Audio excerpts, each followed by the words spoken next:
हमारे प्रमुख कृषि कार्यों में पान की खेती का खास महत्व है। कुछ इलाकों में पान का उतना ही महत्व है जितना कि दूसरी अन्य फसलों का। भारत में पान की खेती अलग अलग क्षेत्रों में कई तरीकों से की जाती है। जैसे दक्षिण और पूर्वोत्तर क्षेत्रों में जहां बारिश ज्यादा होती है और नमी ज्यादा रहती है, वहां पान की खेती कुदरती रूप से ही की जाती है। और उत्तर भारत में जहां भीषण गर्मी और कड़ाके की सर्दी पड़ती है, वहां पान की खेती संरक्षित खेती के तौर पर की जाती है।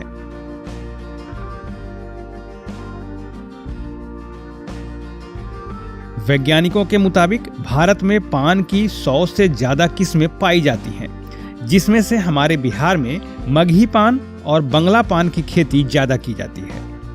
बिहार के मगही पान को भारत सरकार से हाल ही में भौगोलिक सूचकांक यानी GI टैगिंग भी प्राप्त हो गया है।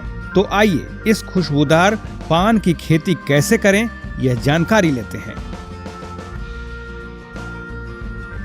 तापमान की बात करें तो पान की खेती के लिए उपयुक्त तापमान 10 डिग्री से 15 डिग्री सेल्सियस है। वैसे तो इसे 20 डिग्री सेल्सियस तक भी उगाया जा सकता है, लेकिन इससे ज्यादा तापमान या कम तापमान पान की खेती के लिए ज्यादा नुकसानदायी होता है। जाड़े के समय में जब टेम्परेचर डाउन होता है, 10 डिग्री से भी नीचे आ जाता है, तो पान में बहुत बड़ी एक समस्या आती है कि पान के पत्ते ये जलने लगते हैं और ये पत्ते टूटकर धीरे धीरे गिरने लगते हैं। आपको ठंडक से इसे बचाना है। आप कैसे ठंडक से बचाएंगे? तो नवंबर का अंतिम सप्ताह या दिसंबर का प्रथम सप्ताह में आप बरेजा को नए पुआल से इसका छावनी कर लें। छावनी करने से क्या होगा कि जो टेम्परेचर में जो कमी आई है वो आपका गर्माहट पैदा करेगी, तापमान को कंट्रोल करेगा। पहला तो ये है। और दूसरी कि ठंडक के समय में आप 15 दिन के अंतराल पर पान में हल्की सिंचाई ज़रूर करें। हल्की सिंचाई करने से जो सॉइल टेम्परेचर होता है वो भी बढ़ता है, जो कि आपके पान के पत्ते अधिक ठंडक से जलने से बचाती है। और दूसरी चीज़ है, एक बाज़ार में प्लेनोफिक्स करके दवा आई है, उसके छिड़काव करने से भी ये पान के पत्ते गिरने से आप बचेंगे। और साथ ही साथ आपको अधिक मार्केट वैल्यू मिले, बाज़ार में आपको पान की अधिक कीमत मिले, तो इस पर गौर करने की बात है कि जब पान के पत्ते मैच्योर हो जाएं। मैच्योरिटी की पहचान क्या है कि आपके पान के पत्ते धीरे धीरे पीले और सफ़ेद होते जाएंगे। ये इस तरह से होते जाएंगे। अगर आप इस तरह के पत्ते अगर बाज़ार में ले जाते हैं तो आपको अधिक प्राइस मिलेगा, अधिक दाम मिलेगा।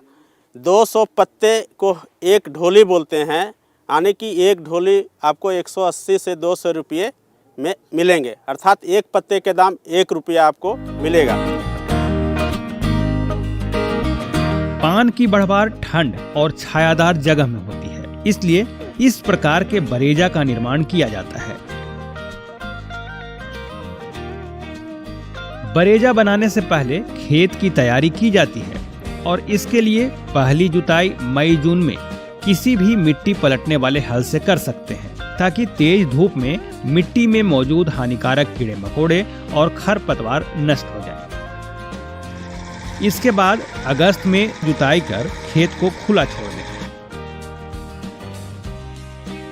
बरेजा बनाने से 25 दिनों पहले फावड़े से गुड़ाई करके आखिरी जुताई द्वारा मिट्टी भुरभुरी कर लेनी चाहिए और फिर बरेजा का निर्माण करना चाहिए। जिस जमीन पर बरेजा बना रहे हैं वहां सबसे पहले पतली रस्सी एवं इंच टेप की सहायता से नापी कर लें। इसके बाद चूने से एक सीधी लकीर खींच देते हैं। इन लकीरों पर 1 मीटर के अंतराल पर 3 से 4 मीटर लंबे बांस गाड़ देते हैं। 2.5 मीटर की ऊंचाई पर बांस की कमाचियों से लंबाई और चौड़ाई दोनों तरफ से बांधकर छप्पर जैसा बना देते हैं। इस छप्पर को खर पुआल से ढक देते हैं और बांस की छोटी छोटी कमचियों के सहारे फिर बांध देते हैं, ताकि खर पुआल हवा में उड़ न सके। अब छत की ऊंचाई के बराबर इस मंडप के चारों ओर 4 दीवारी की तरह टटिया से घेर देते हैं। लेकिन ध्यान रहे कि पूर्व की दिशा की टटिया पतली और उत्तर व पश्चिम की दिशाओं में मोटी तथा ऊंची बांधनी चाहिए, ताकि इन दिशाओं से आने वाली लू का असर कम हो जाए। इसमें ध्यान ये रखें कि बांस से बांस की दूरी 50 सेंटीमीटर हो, ताकि आंधी तूफान में बरेजा को कोई नुकसान न उठाना पड़े। बरेजा बनाने के बाद इसके अंदर की मिट्टी का शोधन करें। पान की खेती में और एक मुख्य बातें ध्यान देने योग्य है कि लगाने के पूर्व आप मिट्टी को भी नहाना है। तो नहाना किस चीज़ से है? तो 1% बोडो मिश्रण से मिट्टी को भी स्नान कराना है। और पोस्ट मानसून के बाद, मानसून ख़त्म होने के बाद भी बोडो मिश्रण का 0.5% छिड़काव करना है। तो अगर आप प्री मानसून, मानसून के पूर्व 1% और पोस्ट मानसून, मानसून के बाद 0.5% बोडो मिक्सर का छिड़काव ट्राइकोडर्मा विरिडी के साथ मिला करके अगर करते हैं तो आपको जो फाइटोप्थोरा फुट रोट की जो समस्या आती है उससे आपको निजात मिलेगी। मिट्टी को उपचारित करने के बाद बेड का निर्माण किया जाता है। इसके लिए एक बेड से दूसरे बेड की दूरी 30 सेंटीमीटर होनी चाहिए। बेड की चौड़ाई 50 सेंटीमीटर और नाली की चौड़ाई 30 सेंटीमीटर होनी चाहिए। नाली का उपयोग सिंचाई और अन्य कार्यों के लिए किया जाता है। बेड को हल्की सिंचाई कर जमीन को गीला करके पान की बेल का बीजोपचार करने के बाद ही रोपण करते हैं। पान को लगाने के पहले ये खास ध्यान देना होता है कि जो बेल हम सेलेक्ट कर रहे हैं पान का, वो स्वस्थ पौधे से बेल हम लें। दूसरी खास ध्यान ये करनी होती है कि अगर मान ली कि आपके बेल की ज़्यादा मात्रा में हो सकता है और आपके पास बेल अगर अस्वस्थ भी है तो आपको बेल को उपचारित कर लेना चाहिए, या आपको बेल तोड़ने के 2 दिन पहले कार्बेंडाजिम नामक फफूंदनाशक 2 ग्राम प्रति लीटर का घोल बनाकर जो है स्प्रे कर देना चाहिए। उसके उपरांत 2 दिन के बाद उसके बेल को तोड़ना चाहिए और उसको आप लगाने के लिए इस्तेमाल कर सकते हैं। यदि आपने पहले अगर स्प्रे नहीं किया है तो आप बेल को जो है उपचारित करने की आपको आवश्यकता पड़ेगी। तो बेल के उपचार के लिए हम ब्रोडो मिक्सचर का सॉल्यूशन बनाते हैं। 0.5% का जो है प्रतिशत का घोल बनाकर उसमें आधे घंटे तक पान के बेल को उपचारित करते हैं। उसमें साथ में जो है हम दूसरी दवा भी लेते हैं जिसको स्टेप्टोमाइसिन सल्फेट बोलते हैं। तो उसकी 0.5% का घोल है, यानी कि आधे ग्राम की दवा 1 लीटर पानी के घोल में बनाकर उसमें जो है हम पान के लत्ते को जो है उपचारित करते हैं। बेड पर 2 कतारें 30 सेंटीमीटर की दूरी पर और पौधे से पौधे की दूरी 15 सेंटीमीटर पर पान के बेल की रोपाई करनी चाहिए। बिहार में पान की रोपनी फरवरी के अंतिम सप्ताह से मार्च के मध्य तक और जून के तीसरे सप्ताह से अगस्त तक की जाती है। दक्षिणी बिहार में मई महीने के अंत में पान की रोपनी की जाती है। सिंचाई की बात करें तो मौसम के मुताबिक 3 से 4 दिनों में 2.5 घंटे के अंतराल पर सिंचाई करनी चाहिए। बरसात में सिंचाई की कोई खास जरूरत नहीं होती है, फिर भी जरूरी हो तो हल्की सिंचाई कर दें। सर्दी के मौसम में 15 दिनों बाद सिंचाई करनी चाहिए। पान की बेलों को सहारा देने के लिए बांस की पतली फट्टी का इस्तेमाल करते हैं। खाद और उर्वरक की बात करें तो पान में नाइट्रोजन 200 किलोग्राम, फास्फोरस 100 किलोग्राम और पोटाश 100 किलोग्राम प्रति हेक्टेयर की दर से इस्तेमाल करना चाहिए। पोषक तत्वों की मात्रा का 1/4 भाग 3 माह के अंतराल पर डालें, लेकिन हमारे वैज्ञानिक इसके बजाय जैविक खाद का प्रयोग करने की ही सलाह देते हैं। कैसे करें? पान में जैविक खाद का उपयोग, आइए जानते हैं। आप ये गौर करेंगे कि ये पान के पत्ते डायरेक्ट च्यूइंग है, इसको कंज्यूमर डायरेक्ट कंज्यूम करता है। इसलिए हमारा एक सलाह रहेगी कि आप रासायनिक खाद का उर्वरक का प्रयोग ना करके आप अगर जैविक खाद का प्रयोग करते हैं तो ये हेल्थ के दृष्टि से अच्छा होगा। तो रासायनिक के बदले आप 10 टन प्रति हेक्टेयर की दर से वर्मी कंपोस्ट का उपयोग कर सकते हैं।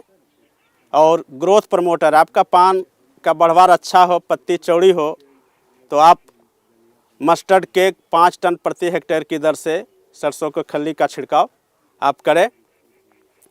और ये जो छिड़काव करने का जो समय है वो आपको ध्यान देना होगा, कम से कम 1 महीने के अंतराल में। पूरे वर्ष में छिड़काव 6 से 8 बार भी होता है, लेकिन मुख्यतः जो इसमें जो छिड़काव करना चाहिए ये पूरे वर्ष में आप 6 बार करें, 1 से 1.5 महीने के अंतराल में।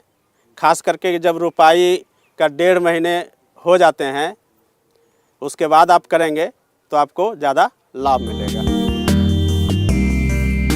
पान की फसल में रोगों का भी बहुत प्रकोप होता है। इसमें मुख्य रूप से 5 प्रकार के रोग लगते हैं। कौन कौन से हैं यह रोग और क्या है इसका उपचार, आइए जानते हैं अपने वैज्ञानिक से। पान में मुख्य रूप से जो लगने वाले रोग हैं वो 5 प्रकार के रोग जो है बिहार में पान के खेती में लगते हैं। उनमें एक है फाइटोप्थोरा फुट रॉट, जिसको पदगलन कहते हैं। इसमें पान के लते का जो निचला हिस्सा होता है वो गल जाता है।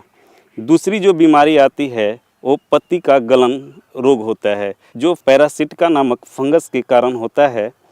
और इसके मुख्य लक्षण हैं कि पत्तियों पे अनियमिताकार जो है भूरे एवं काले रंग के धब्बे पड़ते हैं, जो या तो किनारे से शुरू होते हैं या पत्तियों के मध्य भाग में शुरू होते हैं। तीसरी तरह की जो बीमारी है उसको स्क्लेरोसियम विल्ट कहते हैं, यानी कि पान के जड़ का सूखना। ये पान के जड़ इसमें जो है सूख जाता है, जिससे पौधे को नुकसान पहुंचता है। और चौथी बीमारी है वो जीवाणु जनित बीमारी है, जिसका नाम है बैक्टीरियल लीफ स्पॉट, यानी कि जीवाणु पत्र लांछन। ये बीमारी जो है पान के पत्तियों पे जो नस होता है वहाँ से स्टार्ट होता है और वो नस काला पड़ जाता है और उसके किनारे के अनियमिताकार जो है पीले रंग के धब्बे पड़ते हैं। और एक बीमारी आती है एंथ्रेक्नोज लीफ स्पॉट। इसमें भूरे रंग के धब्बे गोलाकार लिए हुए पत्तियों के ऊपर रहता है तथा उसके किनारे के हिस्से जो है पीले रंग के पड़ जाते हैं। तो इनके जो 5 बीमारी जो हमने बताया वो सबके लक्षण जो है अलग अलग हैं और स्पष्ट हैं, जिससे हम आसानी से जो है उनके रोगों को हम पहचान सकते हैं। दूसरी चीज़ है अब इनके प्रबंधन कैसे करें। तो अधिकांश जो फफूंदजनक बीमारी हैं वो मृदा जनित बीमारी होते हैं। तो इसके लिए हमें 2 चीज़ों का खास ध्यान करना पड़ता है। एक तो मृदा को जो है उपचारित करने की आवश्यकता पड़ती है। दूसरा पान के जो बेल होते हैं जो लगाने के लिए इस्तेमाल किया जाता है उसके उपचार की आवश्यकता होती है। सबसे पहले जब हम पान को लगाते हैं तो आपके खेत में 2 तरह की बीमारियां जो है, जैसे एक पदगलन की बीमारी है, दूसरी जो बीमारी आपकी है वो पत्ते की गलन की बीमारी है। ये दोनों बीमारियां जो है खास करके जो है आपको मानसून के आगमन के बाद शुरुआत होती है। तो पान के बेल की जो ये बीमारी है आपको जून से लेकर अक्टूबर तक ये बीमारी आती है। तो इसके लिए आवश्यकता होता है कि हम लगाने के पूर्व भूमि का उपचार कर ले। अगर जीवाणु जनित बीमारी, जिसको जीवाणु पत्र लांछन कहते हैं, वो जैंथोमोनास कैम्पेस्टिस बैक्टीरिया के कारण होता है, तो उसके रोकथाम के लिए हमें स्ट्रेप्टोमाइसिन सल्फेट 0.5% के घोल का इस्तेमाल करना चाहिए। एक बीमारी आपका जो एंथ्रेक्नोज लीफ स्पॉट आता है, जिसमें पत्ती के मध्य सिरे में जो है आपको गोलाकार भूरे रंग का धब्बा आ जाता है, तो इसके उपचार के लिए आप जो है, ये मुख्य रूप से जो है नवंबर के महीने में आती है, जब ठंड की शुरुआत होती है। नवंबर, दिसंबर, जनवरी, ये तीनों महीने में इस बीमारी का प्रकोप बढ़ जाता है, जिससे पत्तियां जो है गिरने की समस्या होती है तथा पत्तियां जो है पे धब्बे हो जाते हैं, जिससे पत्तियों की गुणवत्ता जो है खराब हो जाती है। तो इसके लिए आप उस पे जो है कार्बेंडाजिम तथा मैनकोजेब, ये दोनों के मिश्रित दवा का 2 ग्राम प्रति लीटर के घोल का छिड़काव करेंगे, तो ये बीमारी से जो पौधे को निजात मिलेगी। अगस्त माह से नीचे के पान तोड़ना शुरू कर दें और 15 दिनों या 1 महीने के अंतर से आवश्यकता अनुसार पान की तुड़ाई करते रहें। जनवरी फरवरी में अंतिम तुड़ाई की जाती है। पान तोड़ने के लिए पत्तियां डंठल सहित तोड़कर इकट्ठा करें। पत्तियों को आकार के अनुसार वर्गीकरण करें। डंठल 5 से 8 मिलीमीटर रखते हुए काट दें। हमारे बताए हुए तरीके से अगर आप पान की खेती करते हैं तो इससे लगभग 100 से 125 क्विंटल यानी औसतन लगभग 80 लाख पान की पत्तियां प्रति हेक्टेयर प्राप्त होंगी, जबकि दूसरे और तीसरे वर्ष 80 से 120 क्विंटल यानी औसतन 60 लाख पत्तियां प्रति हेक्टेयर प्रति वर्ष प्राप्त होंगी। इस प्रकार आप पान की खेती कर ज्यादा से ज्यादा मुनाफा प्राप्त कर सकते हैं।